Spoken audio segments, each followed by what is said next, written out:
real conversations, and some hard truths. Gangs, drugs, and guns. Giving a voice to those willing to sacrifice. We have stories that need to be told. We have lessons that need to be taught.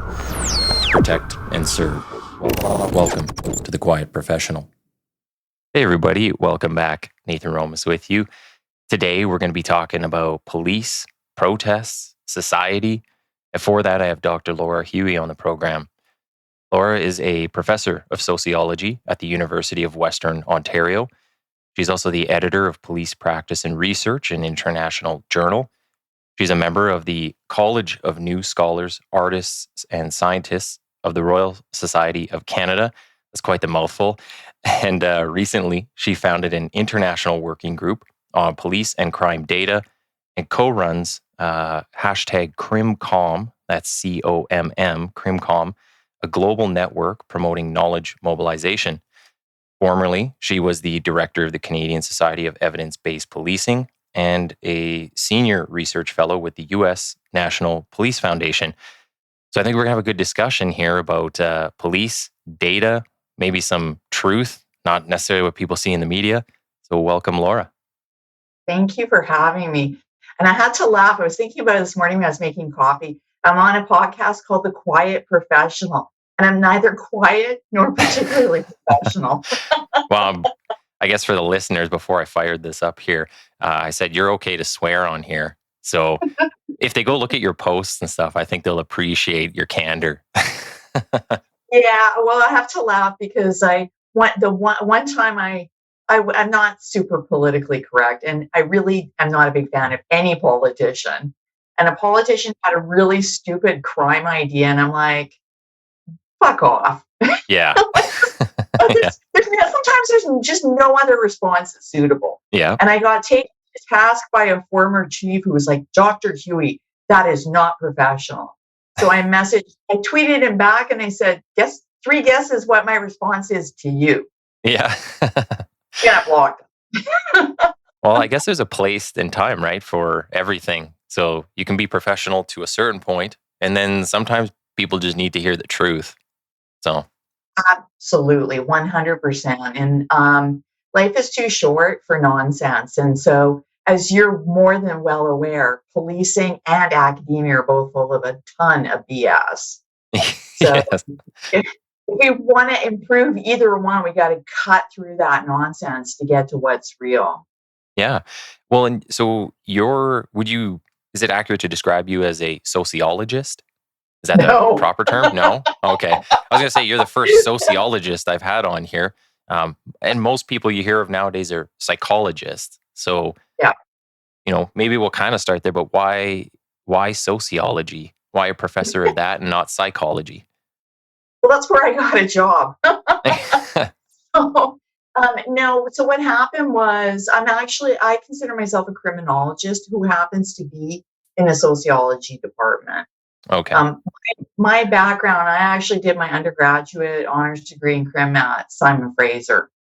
And I had a choice to make. Do I stay at Simon Fraser? Do I go somewhere else? And at the time, one of the like biggest thinkers around policing was a man named Richard Erickson, who was at UBC. And even though UBC had nothing there other than Richard, I ended up going there and doing my master's and my PhD with him.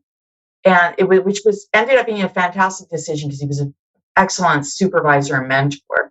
But it saddled me with this sociology degree. And I have to tell you, the first class I ever took as an undergraduate, one of my professors was doing a Marxist seminar on rural agrarian farming in Saskatchewan with his philosophy. And being the keener I am, I would always sit in the front row. So I'm literally sitting there like, God, can't somebody tell this guy his fly's open? Like, I can't even listen to this. So the ended up in Soch is somewhat ironic. Let's just put it that way. Okay. Well, you know what? Maybe we'll go back a bit further. And if you could tell us kind of about you and growing up and how you got into this field and became who you are today. Well, I think I'm a part of the reason why you don't probably typically have too many sociologists on, is that they tend to come from upper middle class backgrounds. I did not. So my parents would have been your clients, Nathan. Like Okay. I, yeah, yeah. So I grew up in a household with a lot of addiction, violence, all that kind of stuff. And I ended up being taken out of my home when I know this is like total sob story here, but when I was 13, I ended up being removed by social services and being put into foster care, which was actually being saddled with, they're saddling me with, on my aunt, because, back then they used to do that a lot, put you with family. Hmm. And then I ended up moving out when I was 17 and just like, trying to be. It was funny because I consider myself the white sheep of the black sheep family. Yeah, I guess that's a way to put it. My idea of rebellion was to go straight. Yeah. Well, it's funny because you're I don't know if you call it this, but almost a product of the system to some point, and yet now you're uh, putting out data that kind of is against the narrative, which is against police. So you're not saying you're for police, but it's definitely data that helps us in some ways because it explains some of the truth out there. So it's very interesting, a different dynamic. Well, this is the thing. So I'm actually for police. Mm. I have no problem saying that. I actually see public policing as a public good, security as a public good. And the reason why I have that perspective is because I've watched horrific scenes of violence. And when you don't have security, when you do not have freedom from violence or from the fear of violence, then it's like that's a terrible state of existence. And having lived that, I like the idea that if somebody was to break into my house right now, I don't need to rely on myself. I can dial 911 and I can tell you that my friends at the London Police Service are going to show up. Yeah. Um, and to have that security helps me achieve everything that I can achieve as a human being. Sorry to be all philosophical about this, but No, it's good. this is how I see public policing. And this is why I'm for public policing, but I'm also for making it the best that it can possibly be, not just for the public, but also for the people that do the job. Yeah. So were you, as you're growing up, you basically just see kind of all the chaos around you, and from there, you're just thinking, "Hey, I'm going to do better. I'm going to be better." So you take it upon yourself. 100%. So when I was, and these things are always like not always so clear cut, but when I had a drug and alcohol addiction when I was in my early 20s, just because the chronic PTSD I have from childhood was never treated. And so you don't know that you just know that you're different, but you don't understand why. And I'm sure a lot of your listeners who have PTSD will understand this feeling, right? Hmm. You think that there's something wrong with you and that you do anything to dull the pain and mask the symptoms. And so when I was 25, I stopped drinking. I went to my first AA.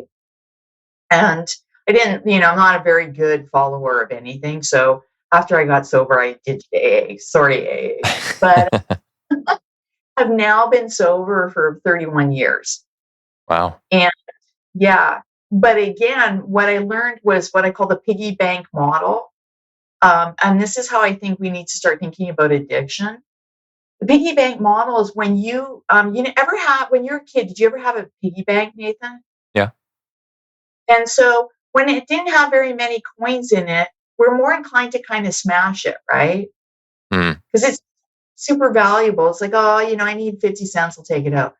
But the weird thing with human beings is the more full that damn piggy bank gets, the less inclined you are to smash it because you value it more. Yeah. Okay. I see that. Right? And this is kind of how I think in terms of addiction and change. once you are in the early stages of addiction, when it's so easy to go back and you don't have as much invested in other aspects of your life, that's where the problems come. Once you start to invest in your life, and in my case, it was education and going back to school at 27. I went and got my undergraduate degree. I started at 27. Once I started doing that and becoming and seeing the rewards from that, the less inclined I was to want to go back and use. Okay.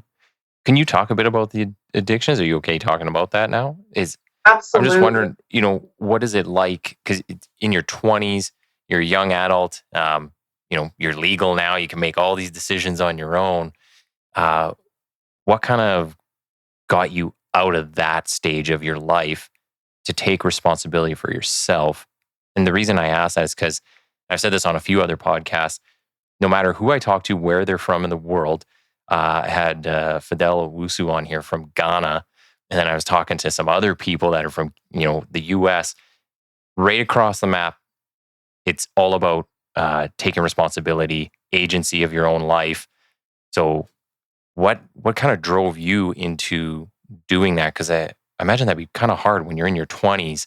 It's party time, especially in your early 20s, when you can recover from all the hangovers and different things. But what is it that drove you specifically to make that change? Well, so when I quit drinking was in the early 1990s. And this is before they invented all those great sounding drinks like Cosmopolitans and Mm, we just had Long Island iced tea back in the day. Um, which is, you can imagine, I don't know if you ever had one, but that's a hangover causer. yeah. But what caused me was that I had seen with my own eyes what the effects of addiction are. And I knew that I had I could not drink like a normal person. And I was having situations that were embarrassing to me. And, go to a work function and get completely blotto and sing karaoke and all the rest of it, but not sing karaoke at a karaoke thing, just sing karaoke. I mean, it was ridiculous. Yeah. Um, and I didn't want to end up like that. And I chose to, like I said, I chose to rebel against that. And just so you have some context, so my natural mother, who I don't know if she's alive or not, was so heavily into addiction. The last time I heard anything of her, she was dumpster diving. Oh, okay. And yeah. So here's the thing: who wants to be a 50, 60, 70-year-old woman and you're surviving by crawling through garbage bins? Yeah. This is not life for anybody. And I thought, you know what, you can absolutely do better than that. And so I had tried to quit once before and it didn't take, but the second time around, I was like, if I don't do this, I'm going to die. And I had episodes where, uh, just disgusting episodes where I'm surprised I'm still alive. So that all kind of motivated me. But like I said, you can't just give something up. You have to replace it with something else. And so what I did was found a passion, and my passion was academia. Okay. So, do you know where your father is? Do you know where any other family members are? Yeah, my father died a few years ago, and the only reason I know is I got a letter from a lawyer. My younger brother died. He was a boating accident, cocaine and alcohol. And he fell over the side of a boat in the Fraser River. And so, Wow. and then that was just it. And as far as I believe that I believe that my mother's probably dead. So it's just me now. Okay. Man. So, So I know I know you weren't expecting this, right? It's most people, criminologists all come to their disciplines from different perspectives. Some people because Mhm. they're fascinated with the criminal mind, which is, the criminal mind is typically about 3 brain cells. Um, right? There's no Pierce Brosnan is not doing bank heists in London, Ontario. Let's put it that way. Um, Yeah. so my interest in criminology comes from that background, from observing, seeing like the stuff that I saw and experiencing the things that I've experienced. What I'm able to do, because I grew up the way I did, you can call it street or whatever. But because I grew up that way, it gave me an advantage in two areas of my life. And those two areas relate to my interests. Victimology. So I work with, or have worked extensively with, primarily homeless women who've been victims. Okay. So getting them to tell their stories. And then to be honest, I burned out on that, and it brought my PTSD back after X number of years of doing it. So I switched back to doing full-time working with police. And you'd think you guys would trigger the hell out of my PTSD, but so far good. We just complain for different reasons, I guess. But growing up the way I did, it's easy for me to relate to. I always say this: I love street cops. I'm very biased in my police thing, and I love street cops. I love street cops because they cut through the bullshit. They're cynical. They have fantastic senses of humor because you need one to survive.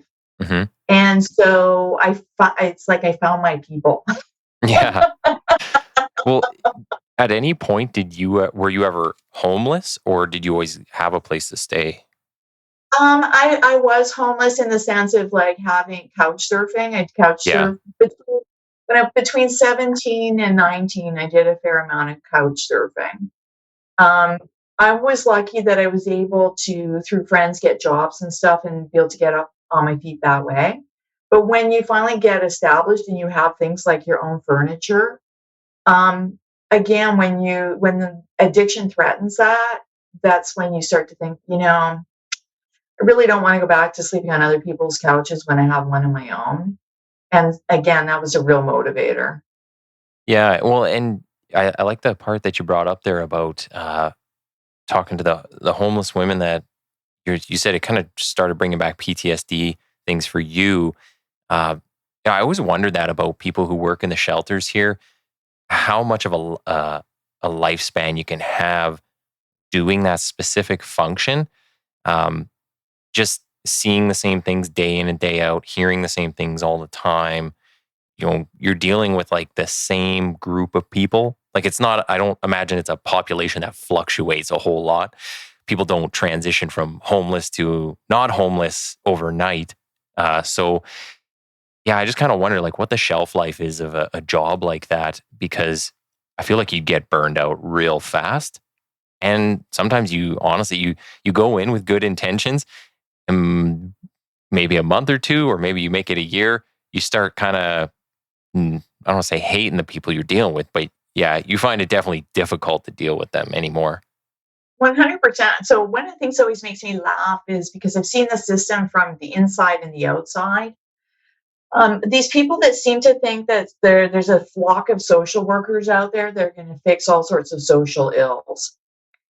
Most people that I'm aware of that have gone, and ironically enough, one of my early jobs when I was in undergrad was I worked for social services in BC. So I was like the girl at the desk handing out the welfare checks. That was one of my jobs. Okay. So when I say I've seen it from the inside out, I'm not kidding. What most people don't understand is, first of all, yeah, maybe there are social workers that go in and they have this attitude of wanting to change things. But trust and believe that most of the ones that I've encountered in my life have not only burned out, or have prevented burnout by just not caring. Yeah. Like you basically you don't care. You don't put the effort in anymore, right? No, it's a job. I'm just here to just process my files and keep it moving. And I understand that as like a defense mechanism. However, it's horrible and demeaning for the people that you're dealing with. Hmm.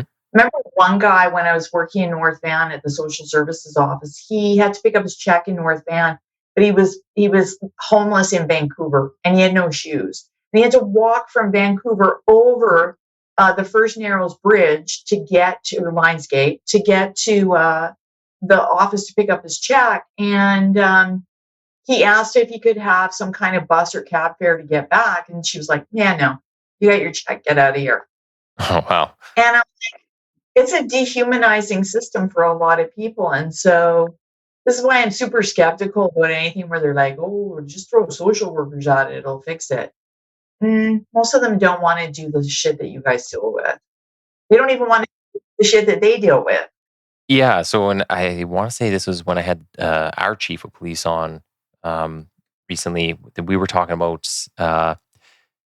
basically, I find that some of these services are the first people to say no to helping the people that they are specifically there to help, or they're the first ones to ban them from somewhere, or just basically back out of helping them. So they go in with all the good intentions. One bad thing happens, they're like, get this person out of here. It's like, if I said that as a police officer, I'd have complaints coming at me, and then it'd be all a human rights complaint. And it's like, well, you guys are the quickest to, turn your back on the people that you're saying you're going to help. I just find that kind of fascinating. So, one thing I wanted to get into here was just a bit about your work that you've done. So you did your undergrad, you got your master's at UBC. Yeah. So throughout your education, what's kind of driven you into the criminology world? Is it just were you thinking that at the beginning of all of it, saying, hey, you know what, it's interesting? Or is there a specific person that kind of pushed you that way? No, so what happened was I did my undergrad in criminology pre-law. Yes, I admit that. Thank God I didn't go into a career as a lawyer. I would have sucked. But I wanted to actually go into constitutional law. And what happened is I cannot do, like, my idea of logic and the LSAT logic are two totally different things. There's no way. Every pre-test for the LSAT, I bombed. Oh, really? But I did really well in criminology. So I had the opportunity to do the honors degree, which at Simon Fraser, they would invite you to do it. You couldn't just apply. And I liked doing research so much. And actually, my undergraduate thesis was on women that get involved with guys that they know are like serial killers. Oh, really? I'm like, what is causing? Like, why would you want to do that? And there's not too many attractive serial killers, let's be honest. So what is the deal? And I realized I loved research so much that I just wanted to keep doing it. And and so today, some researchers will do the same topic for 30 years, you'll see that I do tons of different topics because I'm always like, oh, why do people do that? Why do they want to do that?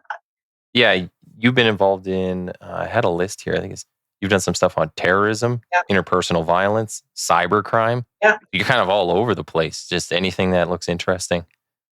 100%. And so, just to give you an example, yesterday I was on the phone wrangling a project to do with violence against police, of which I mentioned to you before we started. Yes. So what happens is on my Twitter feed, I see pictures of police officers in the UK. What they'll often do is they won't just report that a police officer was assaulted. They'll actually take a photo so you can see the damage that was done. Okay. Because when we say that a police officer was assaulted, what does that mean? Yeah. And it's a little bit different when you can actually see, like I've seen pictures of people where their eye looks like it's going to come out, right?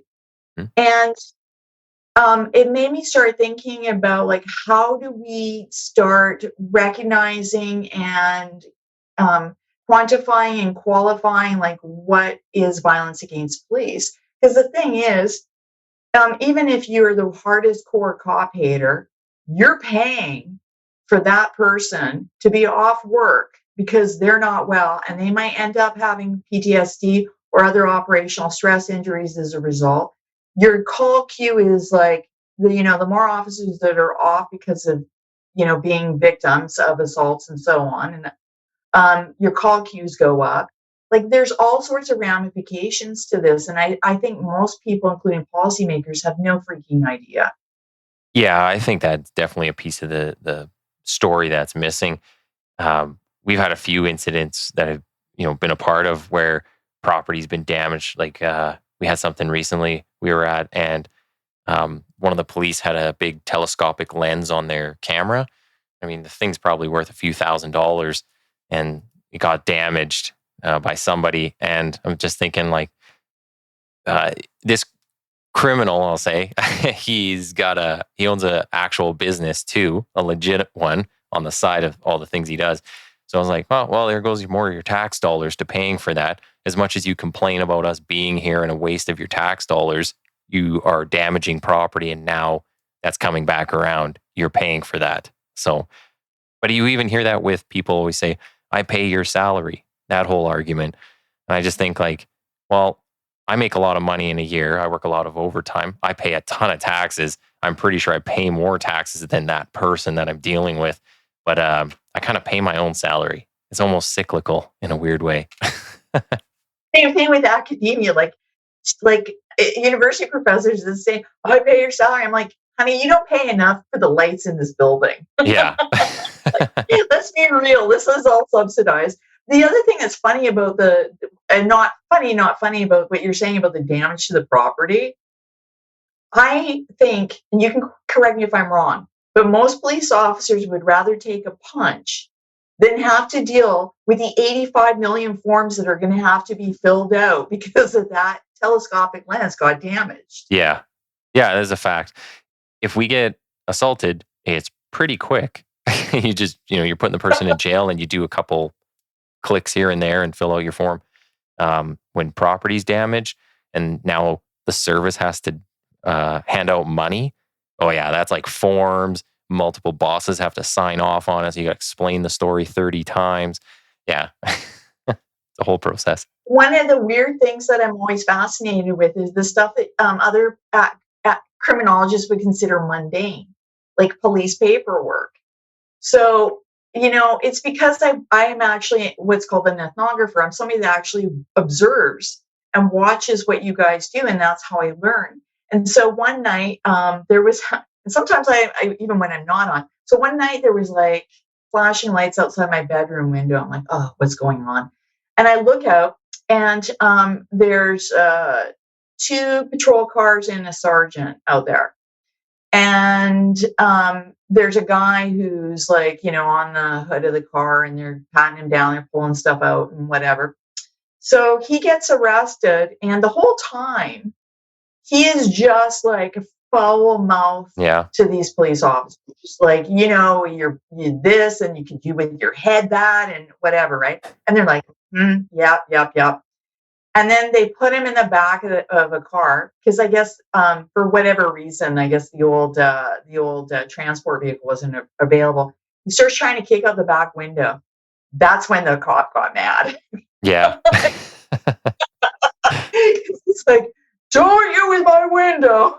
Like, you can call him and his mother and his kid whatever you want. But if he's got to fill out forms because of that back window, man, he's going to be mad. I think the other thing too is that if you're kind of inclined to be more on the street, is that just takes away from time from you being out there. Now you're inside filling out 600 pages of paperwork that takes an hour, and then whoever you give it to doesn't like that you missed a period here or a comma there, so now they send it back to you, and now you got to spend more time, and it's just street cops definitely hate paperwork. And so I sat in a RCMP detachment for an entire week watching, because I wasn't allowed to go in the cars because RCMP policy. So they sat me in the detachment office. So I had a desk with everybody else and watch them go take phone calls and go out on calls. And then I'd have to, ask, so what did you do? Blah, blah, blah. And this one police officer who I was sitting with on Monday, he had 16 motor vehicle incident reports he had to do. Because in Newfoundland, you have to, they do them. Mm-hmm. And for anything over 2,000. So somebody comes to the detachment, complains, you fill out 16. He was told by his detachment supervisor, you have to spend as much time here and get this number down by the end of the week. By the end of the week, he had 17. That many coming in? No, well, because they're coming in, but also we counted something like 22 or 23 different forms that he might potentially have to fill out in relation to the motor vehicle stuff. Okay, yeah. So you used to have to fill out a form. It was called a TSS in Alberta, and same thing. There was a dollar limit. I think it's up to 5,000 now, but there used to be a whole bunch of forms, and you have your tow forms and all these other things. They've moved some things online where you can just punch in a license plate that populates what you need. Some of it's good, some of it's still a work in progress, but yeah, there's definitely we need to get away from like so much paper. But I think that's and this is kind of one of the questions that I don't know if I've ever found an answer to yet. But and someone corrected me on this part where I said the system was weaponized against civilians, but I would almost say it's completely bogged down by the criminals and their lawyers who've made it this insanely complex web of just forms and accountability. So you can have great accountability and great oversight without spending, an entire shift just doing paperwork and reports. The thing that I see though is like, especially when you get to court, there's just, well, why didn't you fill out this form? Oh, you missed this one checkbox in the 30 forms you're doing. We're throwing this all out. So this, and I, in a dozen years of policing, have never seen a truly just random innocent person getting screwed over by the man. And I've only dealt with criminals in the criminal system. So I feel like they're winning to an extent. So between the paperwork and just how insane it can be when you have to fill all this stuff out and the level of scrutiny that there is, I don't think it's helping society. No, in fact, that's only part of it too. So I've actually done a ton of research on police paperwork, which I honestly think I should get a Nobel Prize for this because it's like, you guys hate paperwork. I hate paperwork. But what we discovered is that's a component of it. A lot of police services fill out paperwork for other institutions. Yeah, there is that. So, right, BC, you're filling stuff out for ICBC. You're filling stuff out for the Ministry of Transportation. One of the funny things about the motor vehicle reports in Newfoundland is that it was redesigned by the Ministry of Transportation, who wanted the data, but nobody knew what the hell they wanted the data for. One of the questions was, what is the PSI in each of the tires? Oh. What cop is getting down on his or her knees to like figure this out, right? Yeah. We collect a lot of information. We ask you to collect a lot of information that's actually completely useless. And so the other side of my work is working with police data and the horrible state that it's in. And it's in that horrible state because we have cops that, a week later can't get their report queue down. Yeah, they're just filling it out as quickly as possible. Well, and you know what, talking about data, I don't think people probably tuned in. They probably are like, wow, we're talking about paperwork, but it's actually an interesting conversation. Just talking about that, maybe I'll start with the mental health side of the system.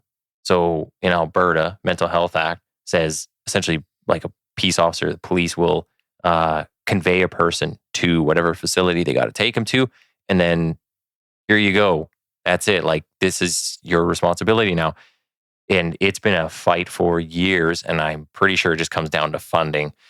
But yeah, we sit there for hours, and some parts of the process have gotten better, a little shorter in some ways, but you can end up sitting there for, like an entire shift sometimes, waiting for the hospital to take custody or care of this body that you have. So there's a lot of issues when it comes to filling out the paperwork for other agencies and then just doing other agencies' jobs. After 4 p.m., it's pretty much only police out there doing a lot of stuff. We have very slim options to pick from when it comes to getting people services that they need, and even then the people working there can say no, and they'll be like I was saying earlier, they'll be the first ones to say no to something. You're like, well, what do I do with this person now? There's basically only a jail cell for them to sleep in. So way back when I was a little PhD student, one of my first, so when I was actually doing my PhD was on Skid Row policing.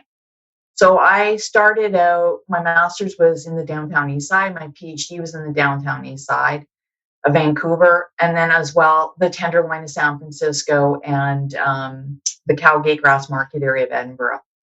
And because I'm always fascinated, like that's the real critical edge of policing is working in like the worst districts with the worst resources and trying to like hold things together with shoestringing gum. And basically, that's what you see. Is I remember being in car 87, which or no, sorry, one car is mental health, one car was for youth, and I interviewed the guys that were doing the youth. They were telling me a story about a girl that they had picked up on a kiddie stroll in the downtown east side. She had just been out. She'd only been out there for an hour. It was her first, like basically, mom sold her off and the guy put her out on the street. And they were fortunate they had just grabbed her before she'd done anything. They called after hours in North Van and they were going to take her over there. So they went and took her to after hours, which is for those of you that don't know, social services is supposedly runs after hours programs. And they couldn't find a bed for this kid. So they gave her cab fare and she took the cab back to the downtown east side to go turn a trick because that was basically the only other option. So these cops found her there again a couple hours later. Now, what the hell are they supposed to do with that? Yeah. Yeah, there's nowhere to take these people. No. And so this was one of the many reasons why I got interested in looking at the experiences of women and how do we provide better security options for them? And how do we do things like get women to report victimization to the police in ways that are safe for them?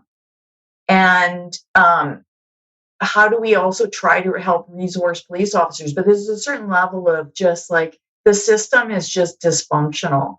The fact that we have police officers sitting in ER rooms because legally, and I'm doing the air quotes, you guys can just hand them off. Or I think that's starting to change in Alberta, but in other provinces, you can't just hand them off. The other thing too is quite often you'll drop them off and you'll see them like 40 minutes later down the road because the hospital was like, no, you're fine, get out of here. Yeah. I've talked to women who have tried to kill themselves and had their stomach pumped and weren't held for mental health reasons. Yeah. That's crazy. The system is beyond broken. Yeah, that's both on the criminal side and the mental health side. Half the people will be out before I'm done my shift. So one of the things I wanted to kind of get into was talking about the public order policing. So talking about the protests and riots, because you've done a bunch of work in this area. This stuff is fascinating to me. I was in Ottawa, I was deployed there. So I just kind of want to get your view on some of the stuff you've seen through your studies, because you focus more on the impacts that on the police. So what is what have you kind of seen throughout all of this craziness? Because we've had the convoys, we've had BLM, BLM's extension, George Floyd. So, what are the impacts you're seeing on police, and is it still affecting them today? So, as always, as we've kind of established, I'm like a mental gadfly. Like if something intrigues me, then I want to know more about it. So a friend of mine was deployed to Ottawa, and I posted something on Twitter about some ridiculous thing that was in the media. And he messaged me privately and said, I'm on the ground here. I can actually see what's going on, and it's nothing like what's being reported. So it's like, really, that's interesting. So I want to know more. And what I did was I started an oral history project. So far, there have been about 65 people that have been interviewed who had, and by people, I mean police officers and police personnel, and maybe I think one politician. But the idea behind the project was to try to reflect the police perspective of what was happening on the ground, which was very different from what we heard in the media. And the project then expanded to look at what was going on with the officers in Alberta, because you guys were sort of like you were sort of like a lot of the kooky stuff that we saw in places like Ottawa, Victoria, and wherever was kind of homegrown to Alberta. Like you guys Yeah. have been dealing with this a lot longer than anybody else. And aside from the oral history project, I started to look at the harms and the impacts of those harms. We're not talking enough about the threat of right-wing extremist violence against police. Mm. Not just violence, but other harms as well. I'm just wrapping up a paper right now. I've actually written about 5 or 6 papers out of this project about harms against police. So one of them, doxing. Okay. So for those of you that don't know, doxing is the release of personal information about a police officer online, usually centered around exhortations to like harass them.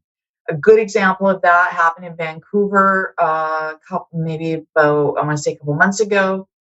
There was a Grandview protest involving trans rights. Anti-trans protesters showed up. There was a melee, but of course, the anti-trans protester brought a group with cameras.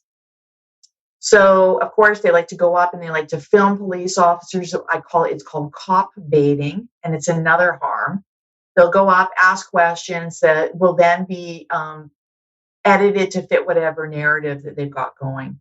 Well, one of the police officers, clearly a young, inexperienced female, had this kind of goofy smile on her face. And when they went, of course, zeroed in on that, went up and started asking her questions. She's getting more nervous. She's smiling more goofily and not giving very coherent answers. Well, what ended up happening is within the space of a couple hours of that being posted, they had her name, her Facebook, her Twitter accounts. They knew where she went to school. They were basically encouraging people to not only file professional complaints against her, but also to harass her personally. Yeah. The stuff we're not talking about. I've talked to police officers who've been the targets of sovereign citizens, who've had to change their addresses, change their personal information. There have been cases where sovereign citizens have showed up at the homes of police officers to serve them papers. Right? Can you imagine? Nathan, can you imagine? I've seen some of that stuff in court, though. It's funny when they come into court and they've got all the red scribble all over their documents and they're trying to tell the judge how it's going to go. You're like, this isn't going to go good for you. That part is funny. Yeah. Not when it's at your home. No. And in one particular case, the police officer, the father wasn't home and his kid answered the door, which has got to be like the worst nightmare, right? Those are like the harassment levels. The personal harassment is something, again, we haven't been talking about. And what we really need to be starting to talk about is the violence against police officers. Look what happened at Coots. Yeah. Right? It wasn't, by the way, that generated very little media attention outside of Alberta. I don't even know how much it generated in Alberta. But the weapons made barely like a dent in the headlines. The fact that there had been prior episodes of violence, assaults against officers, vehicles ramming the police barrier, none of that picked up in the national consciousness around what was going on. And that stuff's happening. We've got sovereign citizens showing up to police services trying to video you guys as you're coming and going. And my personal favorite, Romana Didulo, or whatever the hell her Queen Romana, and her people showing up at the Peterborough police station to arrest all the officers. Yeah. I think I remember seeing that in the news, but maybe like one article. Yes. So of course what ends up happening, people are like, oh, that's hilarious. That's so funny. No, it wasn't particularly funny for the police officers that were trying to come and go. And it certainly wasn't funny for the police officers that became subject officers in the complaints that were lodged with the Special Investigations Unit over the arrests that took place. Yeah. That's the other part of it. Cops love to be subject officers in ongoing investigations that take months and months and years to resolve. Yeah. Well, and you know what? Some of the stuff you're saying kind of gets me thinking about like Winnipeg. I've had a few friends there, and they have like their headquarters, for people who don't know, is right in the middle of downtown. And there's always been an issue with parking. So when people show up to go to work, sometimes they got to park a few blocks away, and they're just walking through downtown. And they've been in fights. They've tried to stop things that they've seen going on. Like they walk in and you come across a crime in progress, and they've become involved. Um, Even in Edmonton here, our headquarters, we have an insecure lot, and we've found people in there doing things to members' cars.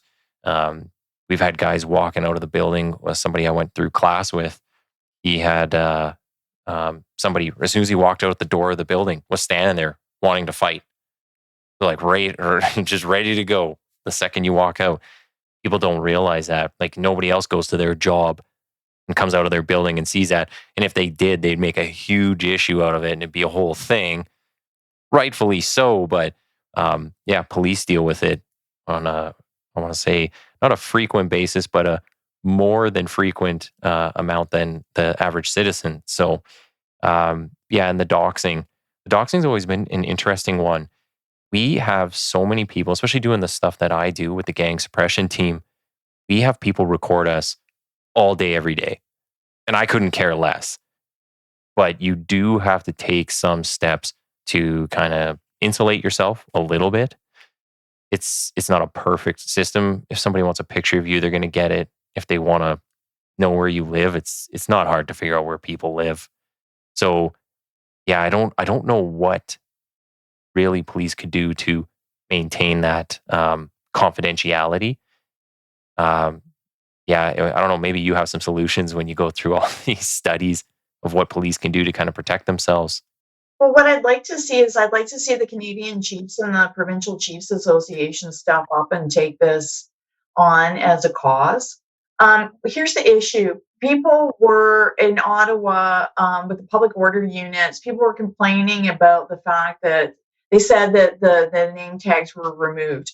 Now, I know that first there, that did happen a little bit, but it happened a little bit because people were having cameras shoved in their faces and were basically being doxxed, right? It was a Yeah. legit thing. And the thing that most people don't know, I read the RCMP security brief around the doxing. People were filing FOI requests to get police officers' names and badge numbers. And in the private chat groups, they were like, fry these pigs, turn them into bacon. Like there was, it wasn't just the harassment, it was also threats of violence. And so we need to start taking this seriously. And public policy makers have to think, is transparency of police officer, transparency, you have your name, your Yeah. badge number, that's public good, right? But the flip side of it is you cannot abuse the shit out of your workers. Yeah. Because at the end of the day, you guys work for the government, and the government, as your employer, needs to have some sort of responsibility to not put you in undue harm. And it's one thing, like, people are like, oh, you got punched on the job. That we pay you for that. Well, nobody gets paid to be harassed at their home. Yeah. Sorry. We're going to have to either way overcompensate you guys. I mean, seriously, I'm waiting for a situation in which somebody files a civil suit and says, this is just unacceptable. My working conditions have bled over into my home life. And it seems like you can't make anybody happy. So you're talking about like the name tags removed. That was done for a specific reason because people were getting names and then just going online and doxing people and showing up at homes. If you wear a mask or you don't wear a mask, right? Or you had the balaclava on, it's like, well, you're covering your face, so people don't record your face and then go find you or use what is it? I was reading through your study there, facial recognition. There are some softwares out there that the citizens can use. But also it's just so that you don't have an expression on your face. Well, then if you do that, then people say that you're trying to hide something and you're just covering yourself because you're just there to lay a beating on them. But as soon as you show your face, now you're that female member who's getting in trouble because you laughed at something. And some of those people on the front are funny. Some of them do some funny things or say funny things, or they're just completely crazy and you're kind of laughing at them. but you're damned if you do and you're damned if you don't. So it's a hard place to be in. I think we do need to see more from the leadership on that side of things, where they're sticking up for their members and saying, hey, this is why we did this, right? Being upfront, there's your transparency part, but I'm still going to protect their identity and not release that type of information. So I'll give you an example. So the Grandview incident, the deputy chief there, Howard Chow from Vancouver, did a fantastic job. He got on social media right away and started slamming people who were doing this and saying, like, calling attention to that this is wrong. What you're doing is wrong. If you have a complaint, there's avenues for that and we'll deal with it. But this is unacceptable. Yes. So I'd like to see more of that.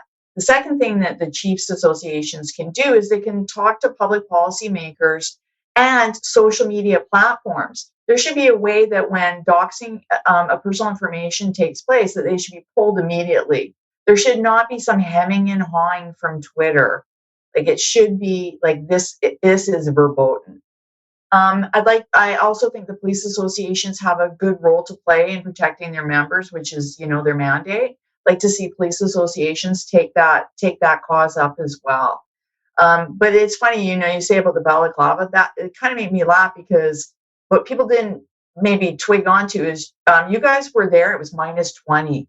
Yeah. You should have been wearing face masks. We were actually underdressed, way underdressed the first day we were out there. But you know what? And one thing I did want to talk about too was just, you were saying how some officers were saying what they saw on the ground was not what was being reported in the news. And I saw that discrepancy being out there. And I've said this before. I had another member on the podcast, maybe it was like a year ago now. And we were just talking about like what we saw out there and the difference between what you go back to the hotel at night and then what you'd see reported on the news. And, the news was at least portraying it as it's all right-wing extremists, white supremacists. It's all white people out there. When I was down there, right at ground zero, we had, I would say 50% of the population were minority groups. And if you think about who truckers are, generally there's a lot of East Indians, at least here in Alberta, Middle Eastern people that drive trucks. So, and they had the flags waving and everything too. From, I can't think of the symbol, but yeah, they had a bunch of their own flags waving. And it's like, well, that never was shown on the news. So they were painting one side of it and in a certain way that I guess they wanted to get a narrative across. But I just thought that dynamic was very interesting of, some of the police. It's not to say we sympathize or don't sympathize, but it's just interesting when you see that and you're like, I'm here just to make sure everybody gets home alive. Really, at the end of the day, I'm not here taking one side or the other. But I wasn't a fan of the way it was kind of portrayed. So no, and I heard a lot of that over the interviews. Was that on the ground? It was a lot more diverse. Of course, there were certain elements. There always are. There's certain elements where there were some hardcore nutbags, for lack of a better way to put it. But there were also a lot of people that felt like that they had a need to express themselves. I actually talked to police officers, one or two in particular, that were like, when this was first going on, I thought, oh, this is interesting. I want to take my kids, because think about this. This is the first time since the 1930s that we've seen this kind of mass mobilization of the Canadian people, right? The Canadian people are not we're not big on like rallying for much of anything, right? Yes. But so he was like, oh, this is a once in a lifetime thing. I'm going to take my kids. And then he ended up being deployed. So he was like, oh, I'm not taking my kids. And then when he got there, he changed his mind about what was going on. There were a lot of different groups going for a lot of different reasons. And one of my favorite stories is the RCMP killer horse, which was not a killer and wasn't the RCMP. It was actually a Toronto mounted person. That story, the victim of the killer horse was reported as being an Indigenous elder. Well, when you think of far-right extremist causes, you don't typically think of Indigenous elders. You just don't. Yeah. Um, like there was a lot of stuff that was just repeated gullibly in the media. Well, nobody asks, right? Nobody asks that question like, hey, you just said this one thing. Now you're saying this, but those two groups really don't go together. So what is it? But nobody asks that, and the media just kind of skates by on just putting stuff out there. Absolutely. And so that story appeared in the UK Daily Mail the next day Yeah. based on Twitter feed, not based on any on the ground reporting. It was literally they pulled from Twitter. And again, and then Fox News, of course, led with that and did a bunch of segments on that. And again, just pulling it straight up from Twitter or from biased sources. Now, I talked to officers that were there. Not only was that person not killed or seriously harmed, they reappeared at the protest the next day. Yeah. So, Yeah. and then I heard, and this is unconfirmed, they went to Florida for a vacation. So, Wasn't that a thing where didn't somebody give them a trip to there? possibly, I'm telling you, if I could get a free trip, maybe not to Florida, but maybe if I could get a free trip to Fiji or Bali, I'm more than happy to be bumped by a horse. Okay. Yeah. Well, and even with that, like so in Alberta, we had it was almost, I think it was every single weekend, we had a form of a convoy to kind of rally up somewhere outside of Edmonton. They would drive in, do their loop, and then they were gone. A few times they did stop at the Ledge grounds.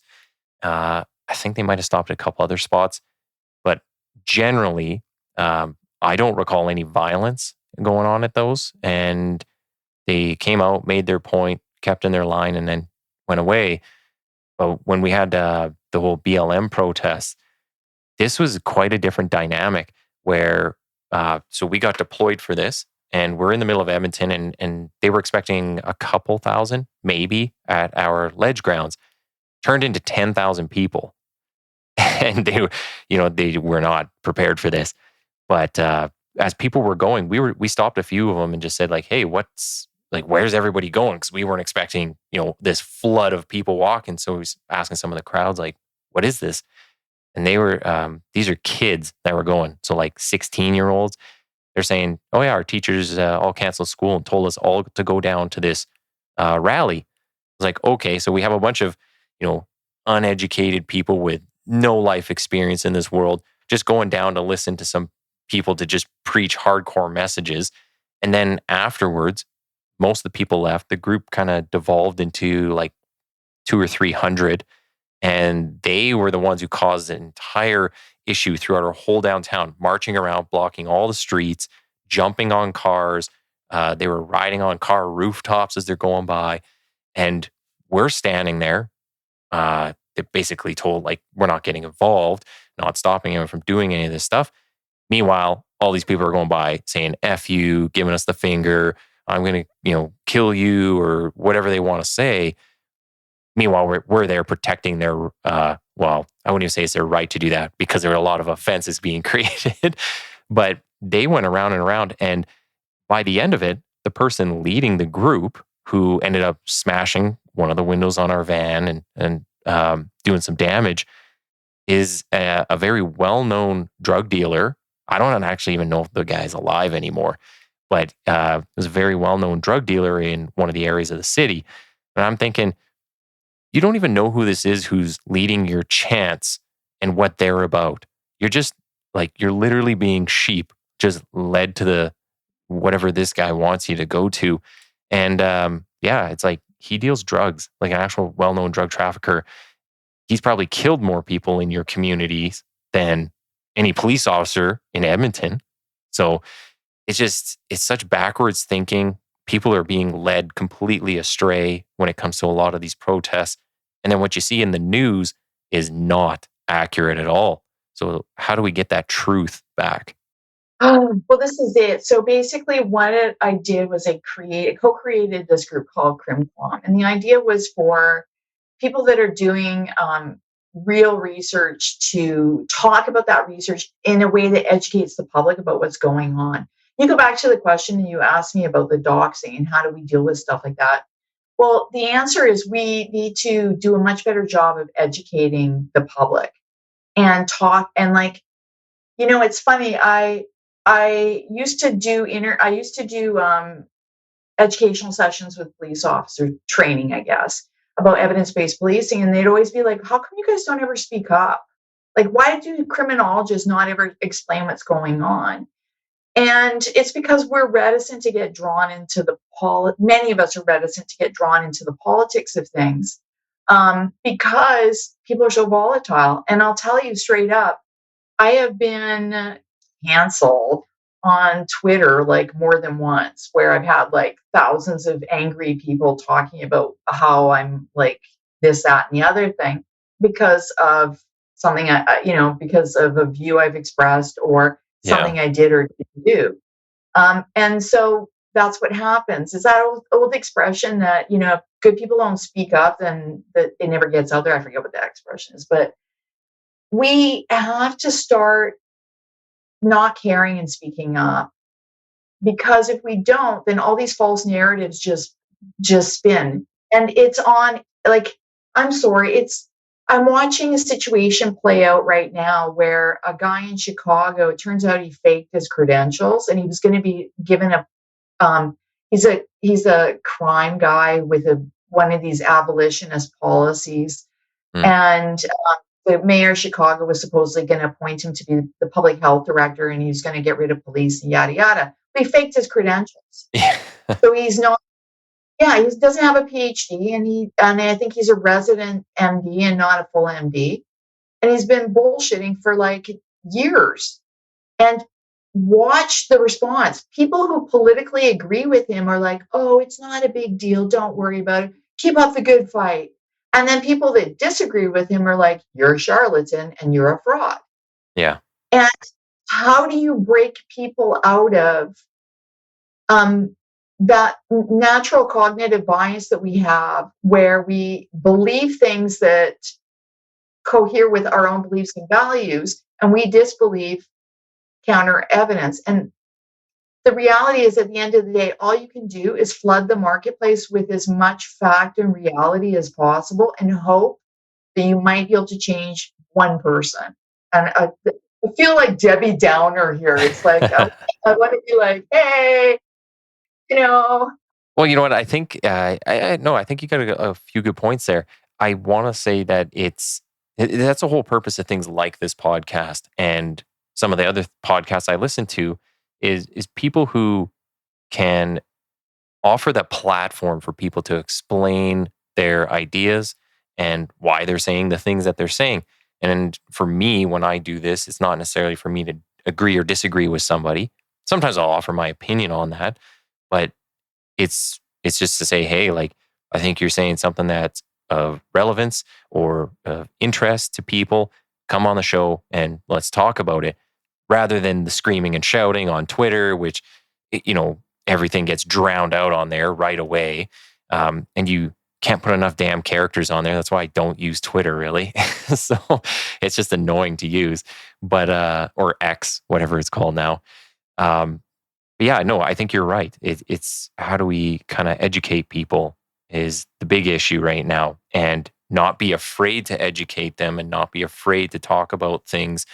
So, even just talking about these protests like I did before, I know that kind of upset a few people, but it's like, you know what?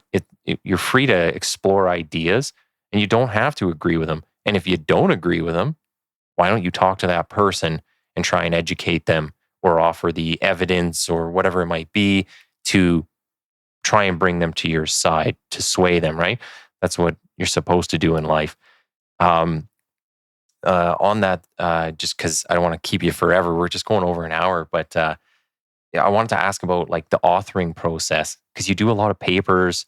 You had a book as well, Wicked Problems of Police Reform in Canada. Yeah, I have a few books. Yeah, you got a few projects on the go. You're very busy. But what's how long do these things take to kind of put into a format that people are kind of able to consume? So it's like a study or a paper. Like, do you look for like something in 6 months, or is it like year-long projects? No, it varies. And here's the thing: it's like, how long have you been a police officer? 12 years. Okay, so 12 years. So you think about what you were like in year 1 versus year 12, right? Yeah. I'm pretty sure you can get shit done much faster now than you did Yeah. back in the day. Yeah. Yeah. So it's the same thing for me. I write very quickly. Once I understand what I'm going to do, I write very quickly. So in 1 month, I cranked out 5 papers, but I already had the ideas, so it was easy to sit down and do that. But I had been collecting data for the past year, and so because I do grounded research, I like collect my own data, or I work with other people that are collecting data. I'm constantly looking at it and getting ideas and generating.